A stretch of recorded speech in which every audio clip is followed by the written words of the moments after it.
This is Walt Disney World Today. Give us 5 minutes and we'll give you the world. It's Monday, March 9th, 2009, and this is episode 536 of WDW Today. I'm Matt Hodge, producer of NewsCentral.com. And Mr. Newell, yesterday was the tent event. How was it? Well, it was interesting to say the least. To say the least, for sure. If you missed out on the show, you missed out. That's all I'm going to say. Yeah, definitely something you have to experience live. Also joining us on today's show is Mike Scopa, a senior feature writer and blogger for allears.net. Welcome, Mike. Well, now that I've experienced from afar the tent event, I am glad I was afar from the tent event, and that's all I'm going to say. But beyond that, let me give everyone a little opening, and it goes a little bit like this. I almost bounced right out of the ride. Wow. Winnie the Pooh? Winnie the Pooh. Ooh, I was Tigger. going to say that too. Oh, I'm on fire. Speaking of fire, can you imagine yesterday the fire that we had? Oh, it's quite a fire. I felt bad for Annette. I really did. By the way, guys, was that really Bigfoot, or was that just Len dressed up in a, No, that was actually one of our listeners, Kevin from Arizona. He was he dropped by and said hello. So, hi, Kevin. Big guy must have played football in college or something. Well, on today's show, we are featuring you. No, not you. Me? You. Me? No, you. One of our listeners, Kevin Crossman of California, called into our voice line with a report from one of his trips. And, you can be just like Kevin. We've got an opportunity for you to call into our voicemail line at 407-278-5939. Just leave a message and let us know, after you come back from a trip to Walt Disney World, let us know what worked, what didn't work. Maybe something that, interesting that, happened to you on the trip. And kind of share an experience with a quick little thing, 3-5 minutes, not even. And, we're going to play Kevin's voicemail, and we will comment on it. So here is Kevin Crossman of Fremont, California. Hello, Walt Disney World Today. This is Kevin Crossman from Fremont, California. I'm also the co-host of the That's What She Said podcast. And Matt had suggested people call in with their tips and tricks and perspectives on Walt Disney World. And I thought I'd chime in because I have definitely some different perspectives, and my family does, from a lot of the rhetoric that gets played out on WDW Today. Now, we took our boys, which were ages 10 and 6, to Disney World last Thanksgiving and the week after Thanksgiving in 2008. And spent a lot of time the first part of the week at the Magic Kingdom and Epcot, a day and a half maybe at the studios, and then we saved Disney's Animal Kingdom to the end, and we'll talk about that in a little bit. We stayed at Pop Century and had a rental car, and I certainly would recommend both of those as viable options. I really did like the theming at Pop Century, and the fact that we were able to park very closely to our room in the 80s was really, really helpful. Thanks again to you guys for the tips on where to stay at Pop Century. Not only is that our favorite decade, I did enjoy the theming as well, and it was certainly nice to be able to just park basically anywhere we wanted, get into our room very, very easily. We also, what we did was we stayed at the Disney's Animal Kingdom Lodge for the last 2 days of our trip. And of course, when you go from a value to a deluxe, that's the right order. You don't want to go the opposite way because you could really feel the difference. But it was nice for us because we saved the Animal Kingdom for last and then continued that immersive experience with the Animal Kingdom Lodge. So it really was very nice. And of course, we had the Savannah view as well. A couple things that didn't really work for us was, sorry, Matt, at the time, MGM Studios. I kind of felt like the theming on this park really didn't come together very well, and there was a dearth of rides for kids, especially our younger ones. The Tower of Terror really wasn't the vibe that they were going for. The young one wasn't tall enough for the Rock and Roller Coaster. Of course, Toy Story was not there at that time. And, the Great Movie Ride seemed really outdated. That was definitely not a hit with the kids in our household. And honestly, even for a movie fan like myself, it did seem a little dated. So, oh, dear Lord. Can't say that the studios would be a park that I would be returning to. Oh. One thing I really want to say is we've gone to Disneyland at least once a year for 10, 15 years. So the Magic Kingdom is really no great shakes to us, especially since a lot of the rides compare better at Disneyland than Disney World. The Pirates of the Caribbean is much better at Disneyland, and Space Mountain is much, much better at Disneyland, for example. Magic Kingdom is a great park. If you've never been to Disneyland, it certainly could be your favorite. But for us, the big highlight for Walt Disney World was Epcot and especially the Animal Kingdom. This park does not get a lot of love from you guys on the show, and I really don't understand why, because the theming, especially for Expedition Everest and the rest of Asia and Africa especially, is really, really great. And we enjoyed the safaris. We enjoyed the wilderness walks especially. Going to see the tigers and all the other animals.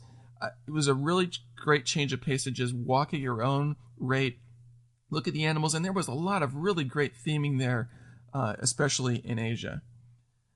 We did like Dinoland. We liked the dinosaur ride. My kids loved the Boneyard. It's true that the carnival rides don't fit quite so well, although, again, I question, the criticism of some of these rides because they're just as good as any of the other sort of Fantasyland or other sort of mini coaster style rides, and I think that there's some snobbery going on here. We liked the Finding Nemo musical, really enjoyed that a lot. So overall, I think Animal Kingdom was the big surprise for us. Of course, Epcot was great. The World Showcase, the kids really did like going around to the different stations to collect their stamps and all that kind of stuff. That was a great way to incorporate the shopping element and all the exploration of World Showcase. And of course, we enjoyed the ride. Again, Soarin' was no big deal to us because we've ridden it a million times in California, but of course, it's a great ride. And we enjoyed the other headliner attractions there, like Mission Space and Test Track. So anyway, I hope you guys would give some more consideration to Animal Kingdom. We really enjoyed that park, and thanks for a great show. All right, Newell, let me get this straight. He did not like the studios and liked Animal Kingdom. Mike? Right. That's what I got. Banned. Kevin, sorry, you were a great listener, but nah, just kidding. All right, let's jump into this. I've already done some notes from Kevin. By the way, it was very good, Kevin. You did a good job summarizing a lot of things that you did, and that's what we're looking for, James. What worked, what didn't work. And let's start out quickly. He mentioned something which I think was a really good decision on his part. Scope, I think you can elaborate on this, which was to rent a car. So it's always something we always recommend. And he stayed at Disney's. He started out at least at Disney's Pop Century Resort in the '80s building. And Mike, you're a big fan of this section, aren't you? Yeah, and it's funny, Matt. A lot of people will send me email and will ask me to give them recommendations as to which room they should try to get at Pop Century. And basically it comes down to not what room you should get, but which decade you should stay in. And a lot of people would like to stay close to all things pop, the desk, the food court, the whole thing. And that would be 60s and 70s preferred rooms where they'll pay a little bit more per night. But the thing is that if you really are interested at the end of the day to find a spot that's really close to your room, especially if you've been in the parks all day, you really need to look at the 80s and the 90s because, like Kevin said, you always found a spot. I know that I like the 80s and 90s because not only do I find a spot every night when I come back from the parks, but I find the same spot. So what he said is true. If you stay at Pop Century, staying at the 80s or the 90s is the best place to do it. Absolutely. And the other good thing about the parking is great at the 80s, like you mentioned, Mike. I also really like the computer pool. I think it's just neat. You know what I mean? How they have it all set up over there. Oh, yeah. So it's definitely nice to have that over there. And I think, I know that Newell and I stayed at the 80s. Mike, when did we stay there? At Star Wars Weekend? I believe it was Star Wars Weekend, yeah. I loved it. I loved it, too. I agree with Kevin. The theming is really cool. As a kid who grew up in the 80s, all the theming, is it's my generation. So I do, I click with it. So I understand it, and it's a lot of fun. It's a lot of fun seeing the big Pac-Man. It's a lot of fun seeing all the cool stuff there. Absolutely. Yep. Kevin mentioned something which I thought was also smart to reinforce, which is that he went from a value resort to a deluxe resort, and I think that's really important if you're gonna change resorts, that you go from the the cheaper, relatively speaking, to the better, because otherwise I think it would just be way too. Can you imagine Scopa going in reverse? I have. Well, the thing is, Matt, I'd like to take that one step further. There are people who are sometimes not sure if they want to stay on the property or off the property. And in the past, I've suggested, well, why don't you just break up your vacation in half, and one half will be off and one half will be on. But one of those people decided to stay on the property. I think they stayed at the Caribbean Beach Resort for 4 days, and then they went off property to a Quality Inn for 4 days, and they said that was not the way to do it. And I said, I know. I told you to go off the property for the first half, and then on the property for the second half. Oh, absolutely. I know that. Yeah. Newell, we did that one time when we went off property to a Disney cruise and then back on property. Right. And I mean, I can't imagine. Can you imagine if we had a good stay off property? There's nothing wrong with that. But I mean, can you imagine staying there like, towards the end? It would have been so depressing, staying off site after, so many great days at these Disney resorts. But I'm used to doing that because being a DVC member, those Friday and Saturday night stays are killers. So that's towards the end of my week. So I usually, when I go from a grand villa at Old Key West to even, sports or music, it's a big change. It's, you lose the room, you lose the privacy. It's a really, really big change. But, I have no choice. I usually round out the week at a much smaller resort than Old Key West. Oh, yeah. I mean, I know that a lot of DVC members go through that anguish. They book their trip and they decide, you know what, I can't waste the points on a weekend. I'd rather save the points for a different stay or maybe upgrade with those extra points and, either pay cash to stay somewhere else or figure out an option to stay at a different resort and not using points on the weekend. And I know that a lot of DVC members go through that. All right. Now, Kevin. Okay. You did not. Speaking of points, you didn't make any points. You did not. Oh, Kevin. All right. You did not care for the studios, claiming, and I believe, if I heard him correctly, that there was not enough for the kids to do. Well, first of all, before I go into this, I will say that this has spawned an idea for a column which I'll be posting on StudioCentral.com. So expect that, Kevin. I really am surprised. I know that you guys have boys. He said, right? There were 2 boys. I believe so. Yeah. And certainly, some things like, High School Musical probably isn't going to appeal to his children. I can understand that. It's, not for every, not many boys enjoy that. But I really do think there's quite a number of things to do for little kids in the park, especially boys. I mean, first of all, it starts at Star Wars. You've got the Jedi Training Academy, which there are many adults who would love to do that, let alone your boys. I'm sure they will eat that up. It doesn't matter if they've never seen Star Wars films. It's cool. You get to fight Darth Vader. It doesn't get much cooler than that. You've got Star Tours. I know that boys of all ages love that. Newell, do you remember? We were there with Zach, and yes. He rode with Len. That's right. And Zach was what do you think, 10 years old or so? I would say so, yeah. Yeah, and he rode with Len, and he loved it. So that starts your day right over there. Muppets is right after that. Mm-hmm. I'm sure your kids, your boys would love something like Lights, Motors, Action. You can work Indiana Jones. I mean, that's pretty cool right there. If they're not old enough to enjoy some of the thrill attractions like Tower of Terror, Rock and Roller Coaster, certainly I can understand that. I think then you got to start working in some of the other things there that I think will appeal to them. I know they may be fans of the Narnia films. You can see that. It's not a huge thrill or highlight, I have to admit. Toy Story Midway Mania, I mean, it doesn't matter if you're a boy, girl, young, old, that attraction appeals to, I think, everyone. I mean, you've got so many different options over there. You've got the Block Party Bash, which I think your boys will really enjoy. It's a parade that men can actually kind of enjoy. It's not all about princesses and things like that. It's about you got the Toy Story movies over there, which appeal to boys quite a bit. So you can definitely enjoy that.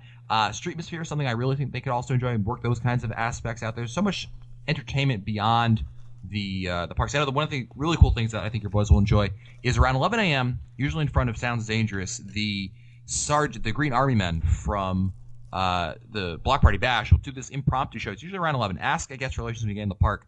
And they do this really cool show. It's really funny. If you've ever seen it, I think there might be some clips on YouTube. You can check it out if you want to ruin the surprise, so to speak. But it's really a lot of fun. I think your boys will generally enjoy this. There's a lot to do. I'll write more in a column. I don't want to harp on this too much. Do you guys agree with Kevin in that regard? What were your thoughts when he was saying that? I kind of disagree because I can remember when we first brought the kids, one of the things that I kind of thought about was that my children in the 90s saw the studios as being their Magic Kingdom because there were a lot of things in the studios that they were able to really get into. Back then, the Muppets were there. Of course, Voyage of the Little Mermaid, there were all kinds of things there that they really identified with. Oh yeah. So I thought, I mean, and they loved the studios. Streetmosphere, even just Streetmosphere, they enjoyed. So I think that that for them, the studios had a lot for them, and they really looked forward to going there every time we went. Yeah, I was going to also add, Kevin, I'm not sure if he tried to do it, but the Magic Disney animation, I think your boys would enjoy quite a bit. I know that almost everyone enjoys that. I mean, young, old, that one's a lot of fun, and not many people know about that. So that one may have been something you may have unfortunately skipped over. So definitely check that out. Kevin seemed to enjoy. He went to Animal Kingdom Lodge afterwards, and not only enjoyed the lodge, which I don't blame him. It's a beautiful place, especially if you've got Savannah View over there. But he really liked Animal Kingdom. Scopa, what were your thoughts about what he said about Animal Kingdom? I was trying to figure that out, Matt. I think that that was a case of Kevin going to a Disney park that had an animal theme and going, and I think that was very novel to him. I think that coming from Disneyland, where you basically just have the Magic Kingdom, and I don't want to even talk about California Adventure. I think that it was very unique, and I think that's why he had this interest. I think that he was very impressed with it. And the other thing is that the Animal Kingdom has been around for a long time. When it first opened, there wasn't the overgrowth that you have now, so it really looks even better themed today than it did when it first opened about 10 years ago, I guess, or 12 years ago. So I think that had an impact on his view of it. So I think that when he talked about Dino-Rama and everything, I thought he was going to agree with us, but I'm not sure if he completely agreed with us, saying that that particular part of the park should be dumped and replaced with something more creative. But I think that he was really in tune with the Animal Kingdom because it was his first Disney animal-themed park. See, I think what Kevin's going to find is that certainly it's got novelty factor to it, but I think what's going to bring him back over year after year, I don't think he's going to find it over there, to be honest with you. I think that's my issue with that. While I love Expedition Everest and the Safari is very good, and I do enjoy Finding Nemo the musical. I just find that the drawing power of it, the thing, when you're in the middle of your trip and you're thinking, I've got a couple hours maybe on to Park Hop, where should I go? Not many people always say Animal Kingdom. And, some of it has to do with the fact that the park hours are limited. But that being said, I really think a lot of people also don't really consider that as that option to keep getting more of, because the other parks really stand out more so than that one. But I think obviously his boys enjoyed their time there quite a bit, and he enjoyed it over there. Closing thoughts on what Kevin said. Anything here that we missed, something that stood out to you guys? Trying to think. I sort of expected that Epcot would make an impression upon him. Everyone who I know who lives on the West Coast, who comes out to Walt Disney World, is very impressed with Epcot, and I sort of expected to hear Kevin say great things about Epcot, so that was something that I expected. I wanted to hear a little bit more about how he felt about World Showcase, but maybe we'll get a caller who's out from California who will talk to that. Absolutely. So I'm sure Kevin will be posting his comments on www.today.com. I know he posts quite a bit on there. So thank you, Kevin, for that. And don't forget, you can be just like Kevin. You can leave your thoughts about something that's happened to you on a recent trip when you go to Walt Disney World. You come back, leave us some comments about something that has happened, something that worked out real well or didn't work out real well. We like to hear both sides of the coin. So you can call us at 407-278-5939 and leave your thoughts there. So thank you, Kevin. And that's it for us today. If you want to find our older episodes, read our show notes, or send us your comments, visit the WDW website at wdwtoday.com. For Ron Testa, Mike Scopa, and Mike Newell, I'm Matt Hochberg. We'll see you on the next show. Stupid Judy, stupid energy. This has been a production of Mouse World Radio.